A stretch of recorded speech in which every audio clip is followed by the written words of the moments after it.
Hello అండి. Welcome back to my channel. ఏంటి ఇవి కవర్‌లో పొడులేస్తున్నారు అనుకుంటున్నారా? మీలో చాలామందికి తెలిసే ఉంటది. ఇప్పటికి ఏంటో తెలుసా? అవి పూతరేకులండి. చక్కగా పంచదార వేసుకొని, నెయ్యి, ఇలాచీ పొడి, డ్రై ఫ్రూట్స్ వేసుకొని పూతరేకు చుట్టుకొని తింటే ఉంటదండి. ఆహా! అదిరిపోతుంది నిజంగా. చాలా వరకు స్వీట్ షాపుల్లోనూ, ఆత్రేయపురాలు వెళ్ళినప్పుడు రోడ్డు పక్కన గట్టా చూస్తూనే ఉంటాము. ఎప్పుడూ కొనుక్కునే కాకుండా ఇలా అప్పుడప్పుడు కూడా ఇంటి దగ్గర చేసుకుంటే కూడా మనకు కూడా సాటిస్ఫాక్షన్ ఉంటుంది కదా! అంతేకాకుండా ఒరిజినల్ నెయ్యి మన ఇంట్లోనే చేసుకుంటాం కదా! చాలా బావుంటుంది టేస్ట్ అయితే.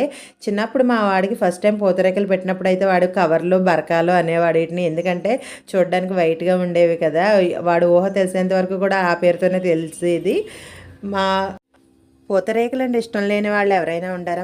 అందులోకి మన ఆంధ్ర సైడ్ అయితే, గోదావరి సైడ్ అయితే మహా ఫేమస్. భోజనాల్లో అయితే ఇదివరకు కంపల్సరీగా అరిసి, పూతరేకాయ, బూరి అనేది ఉండేది కదా! ఆ వీడియో నచ్చితే లైక్ చేయండి. Thanks for watching. Bye bye. Please subscribe.